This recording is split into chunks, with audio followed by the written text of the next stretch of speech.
Claude responded, "When my son-in-law called me the morning after my daughter's funeral, his first words were, 'Frank, I found something in her office.' When my son-in-law called me the morning after my daughter's funeral, his first words were, 'Frank, I found something in her office. You need to come to the lake house right now.' Then he said something that made my blood run cold. 'Don't tell your grandson's mother-in-law anything about this. Not yet. She might be the reason your daughter is dead.' When I pulled into that gravel driveway 40 minutes later and saw whose car was already parked crooked by the boathouse, I nearly turned my truck back around, right there. If you've got a family of your own, stick with me, because you're going to want to know how this one ends. Drop a comment and tell me where you're listening from. And if this is your first time here, go ahead and hit that subscribe button, because trust me, this story earns it. My name is Frank Kowalski. I'm 64 years old, and for 31 years I ran a small hardware store on Route 9 outside Scranton, Pennsylvania, the kind of place where everybody knew your name and your father's name too. I sold that store 2 years ago when my knees finally gave out on me, and I figured I'd spend my retirement fishing and spoiling my grandkids. I never once figured I'd spend it doing what I ended up doing. This is the story of my daughter, Rebecca. It's the hardest thing I've ever had to tell, and it's the most important. The funeral was on a Thursday, the second week of March, at Holy Redeemer Church on Wyoming Avenue. It was cold that day, the kind of late winter cold that gets into your joints and doesn't let go. I sat in the front pew in a suit I'd bought for my wife's funeral 11 years earlier, and I stared at a casket that held my only daughter, and some part of me kept waiting to wake up. Rebecca was 42 years old. She'd worked for 19 years as the office manager for a man named Walter Griggs, who owned Griggs Construction and Development, one of the largest builders in Lackawanna County. She loved that job more than any job has a right to be loved. She used to tell me that Walter trusted her with the books more than he trusted his own bookkeeper. And looking back now, I understand exactly how much truth was buried in that sentence. About 60 people came to say goodbye to her. Neighbors, women from her church group, a few of my old customers who remembered her running the register as a teenager. My grandson, Tyler, sat in the second row holding his wife Danielle's hand, and next to them sat Danielle's mother, a woman named Sherry Voss, who had moved in with Tyler and Danielle 8 months earlier after she supposedly lost her apartment in a fire. I want to tell you right now, before I go any further, that I liked Sherry Voss when I first met her. She was warm. She laughed easily. She brought casseroles over on Sundays. It took me a long time to understand what I was actually looking at. Sherry didn't cry once during that service. Neither did Danielle. If I'm being honest, though grief hits people strange sometimes, and I didn't hold it against her at the time. But Sherry kept glancing toward the back of the church, toward the door, like she was waiting for somebody or watching for somebody. And I remember thinking it was odd, filing it away somewhere in the back of my mind without really looking at it straight on. At exactly 10:47 that morning, right as the priest was finishing the final blessing, my son-in-law Marcus leaned over from the pew behind me and gripped my shoulder hard enough to hurt. Marcus had been married to my daughter for 16 years, and I had never once, in all that time, seen the look that was on his face right then. "Frank," he whispered, "I need you to come with me the second this is over. Don't ask questions here. Just come." We walked out to the parking lot together after the burial, away from everybody else, and Marcus's hands were shaking so bad he had trouble getting his car keys out of his pocket. "What is it?" I asked him. "Marcus, what in God's name is going on?" "Rebecca kept a storage unit," he said, "out past the Cross Valley, a little place off Route 315. I didn't even know it existed until 3 days ago. She left me a note about it, said if anything ever happened to her, I was to go there before I told anybody anything, especially before I told Danielle or Sherry. Frank, I went there this morning before the service. I couldn't wait. And what I found in there, I need you to see it with your own eyes, because I don't have the words for it yet. To understand why that scared me the way it did, you have to understand that Marcus was not a dramatic man. He worked 22 years for the railroad, he coached Little League on weekends, and in all the time I'd known him, I had never seen him rattled by anything. Watching him shake like that in a church parking lot told me something in the world had come loose. "What did you find?" I asked him. "Not here," he said. "Come with me. We'll take my truck." Before I go any further, I need to tell you about my family, because none of what happens next will make sense otherwise. My daughter and Marcus had built a comfortable life. He made good money with the railroad, and between his pension coming and her salary at Griggs Construction, they'd paid off their house on Providence Road years ago and had a solid retirement account besides. Their son Tyler was 29, married to a young woman named Danielle for about 4 years, and the two of them had struggled financially about as long as I'd known them. Tyler lost his job at the distribution center back in 2021 and had bounced between gig work ever since, and Danielle worked part-time at a nail salon that never seemed to give her enough hours. When Sherry Voss moved in with them 8 months ago, claiming her apartment building had burned in an electrical fire, Rebecca was the one who suggested she could stay at our old family cabin near Harvey's Lake for a while, instead of crowding into Tyler and Danielle's two-bedroom rental. Rebecca even helped Sherry get settled there herself, drove her up twice with boxes, felt sorry for the woman. That's the kind of person my daughter was. She saw somebody struggling and she opened a door for them without a second thought. Over the last few months before she died, Sherry had started coming around more and more, always with a good reason. She'd offered to drive Rebecca to her doctor's appointments since Rebecca had started having trouble with her blood pressure. She'd sit with Rebecca in the evenings, going through paperwork, saying she used to do bookkeeping herself back in Ohio and could help organize things since Rebecca was so busy with the construction company's books. I remember one afternoon in January, I stopped by unannounced to drop off a fishing rod I'd fixed for Marcus, and I found Sherry sitting alone at their kitchen table with a folder of bank statements spread out in front of her, and Rebecca asleep on the living room couch at 2 in the afternoon, which she never did, not once in her whole life that I knew of. Sherry told me Rebecca had a headache and just needed to rest, and she smiled at me so easy and so warm that I thanked her for taking such good care of my daughter and drove home without another thought in my head. 3 weeks before she died, Rebecca called me and asked if I remembered a conversation we'd supposedly had about updating the deed on the cabin at Harvey's Lake, putting Sherry's name on it temporarily, for insurance purposes while she stayed there. I told her I remembered no such conversation, and there was a long silence on the phone before Rebecca said, quiet and strange, that Sherry had mentioned bringing something like that by the house for her and Marcus to sign, something about liability protection. I told her not to sign a single thing without a lawyer looking at it first. She said she wouldn't. I believed her. The morning she died, a Tuesday, Marcus was at the train yard on an early shift. Rebecca had been complaining of chest tightness for 2 days. Said her doctor was adjusting her blood pressure medication again, and it was probably just her body catching up. Sherry was the one who called 911. By the time the ambulance reached Geisinger Community Medical Center, my daughter was gone. Cardiac event, the doctors said. Not entirely surprising given her family history, they said, since I'd had 2 stents put in myself 5 years back. I believed them completely. I had no reason not to. So standing in that church parking lot, hearing Marcus's voice shake, all of it came flooding back at once. The bank statements on the kitchen table, the nap in the middle of the afternoon, the deed conversation that never happened, the way Sherry's eyes kept drifting to the back of the church that morning like she was watching a door. We drove out past the Cross Valley Highway to a storage facility I didn't even know Marcus knew about, and he wouldn't say another word the whole way there, just gripped the wheel with both hands like it was the only thing keeping him upright. He unlocked a unit at the far end of the row, rolled the door up, and inside was a single folding table with a lamp, a small filing box, and a laptop sitting closed on top of a stack of manila folders. Taped to the laptop was a note in my daughter's handwriting. For Marcus and Dad. Read the letter first. My hands shook opening that filing box.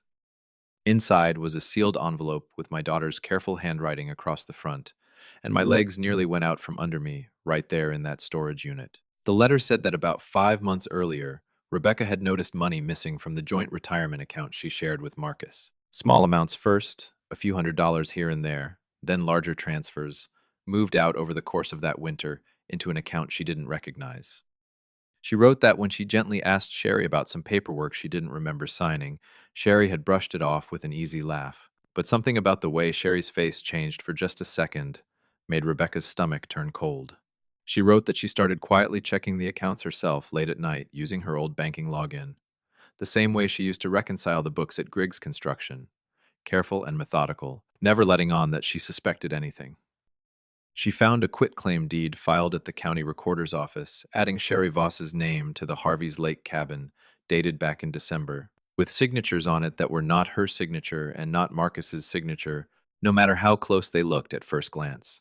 She wrote that around the same time she'd started feeling strange in the mornings, foggy and slow, her heart skipping in a way it never had before, right around when Sherry started insisting on driving her to every doctor's appointment and picking up her prescriptions from the pharmacy on her way over.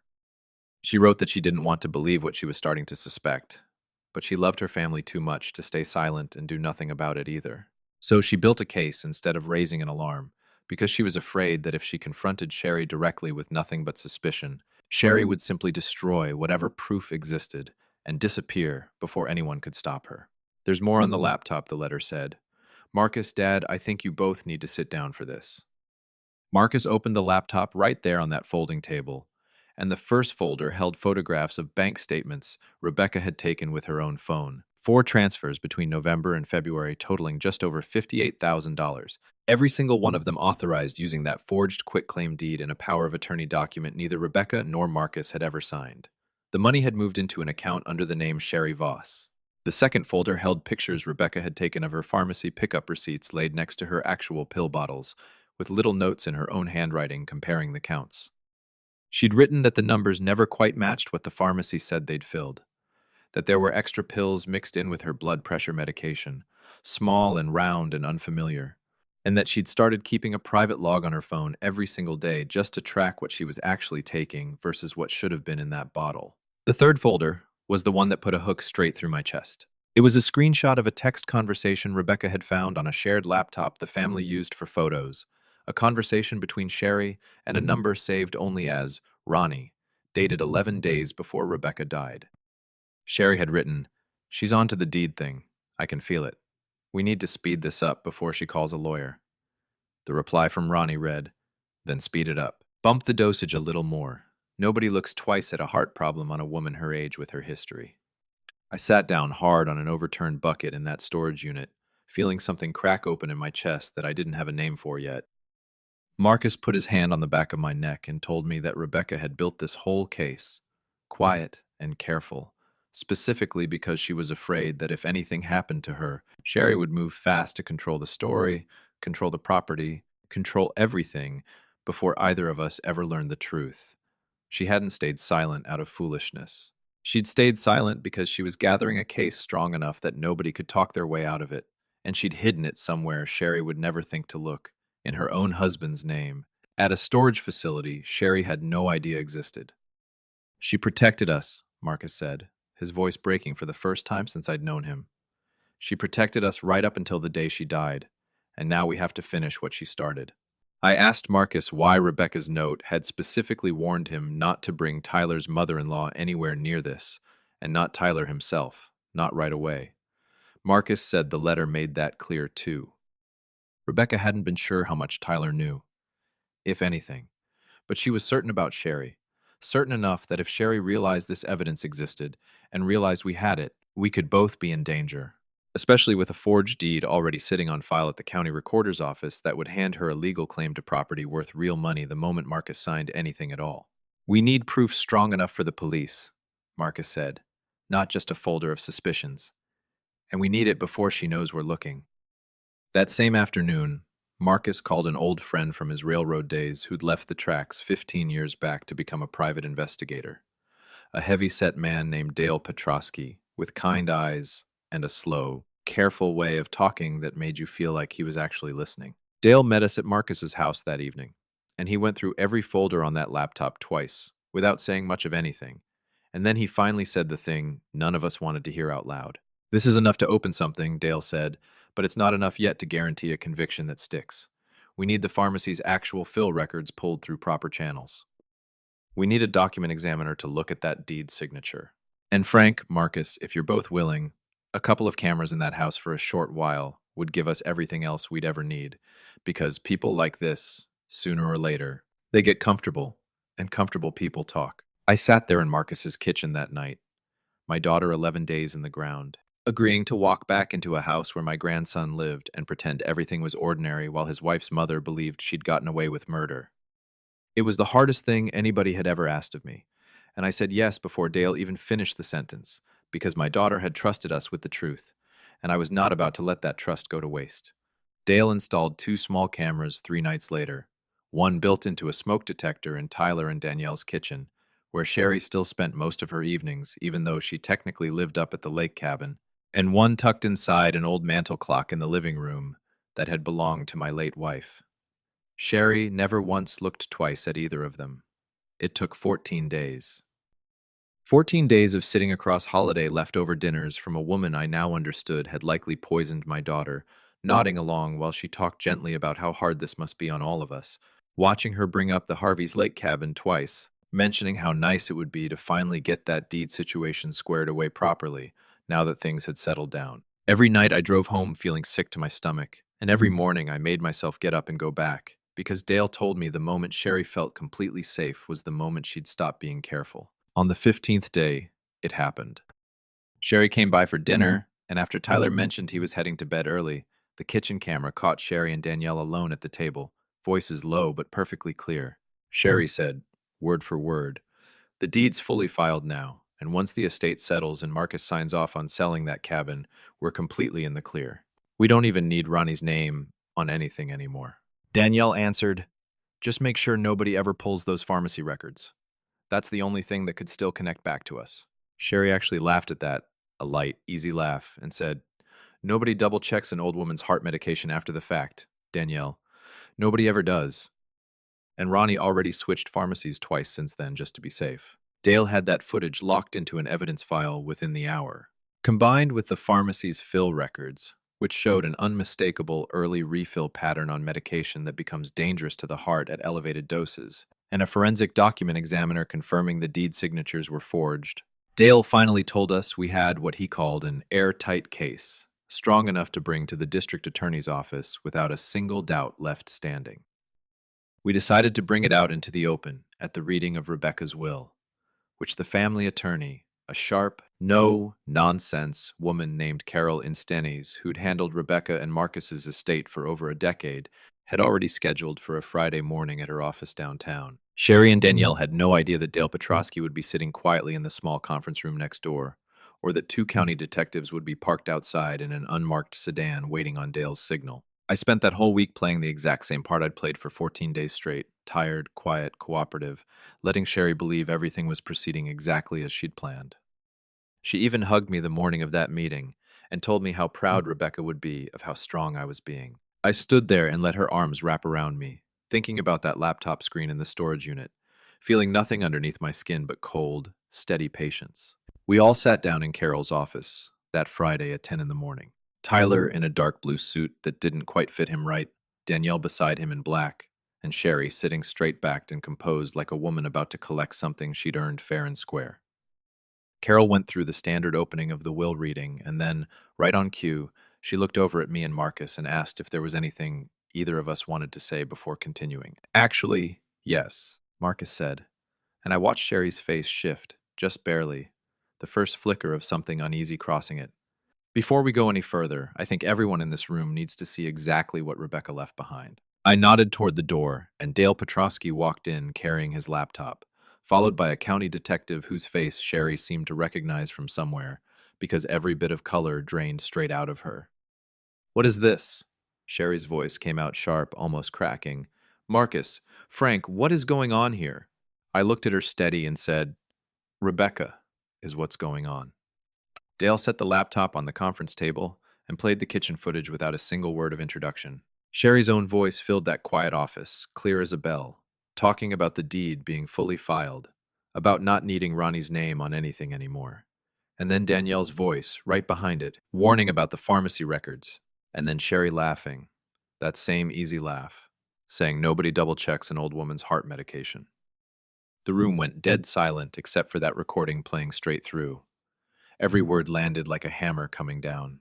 Sherry's face went white and then red, and she shot up out of her chair so fast it toppled over behind her. That's taken out of context. You don't understand what you're... Sit down," the detective said calmly, showing his credentials for the first time since he'd walked in. "There are 2 more officers waiting outside this office right now, and everything you say from this point on can be used against you. Financial exploitation of an elder, forgery of a legal deed, and pending toxicology results from an exhumation request already filed with the coroner's office regarding the death of Rebecca Kowalski-Fenn." Danielle hadn't said a single word this whole time. She just sat there, staring at the table in front of her, and I watched something collapse in my grandson's wife's face.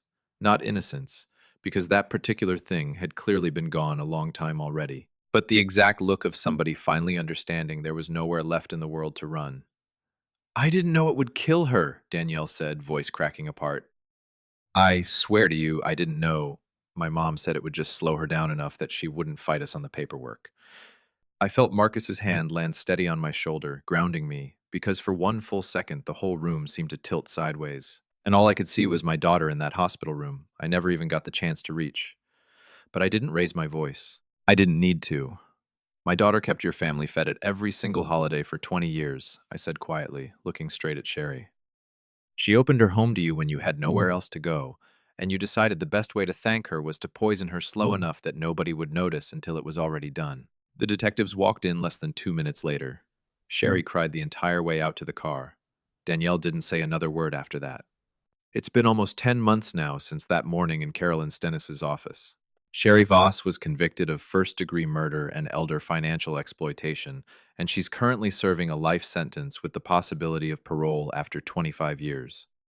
Danielle pled guilty to forgery and conspiracy to commit financial exploitation, cooperating with the investigation in exchange for a reduced sentence of 6 years, and Tyler, who the investigation eventually cleared of any real knowledge of what his wife and mother-in-law had done, filed for divorce the same week Danielle was sentenced. Ronnie, it turned out, was Sherry's younger brother, a former pharmacy technician who'd lost his license years earlier under a different name and had been quietly helping divert medication under the table for extra cash. He's now facing his own separate set of charges in a different county.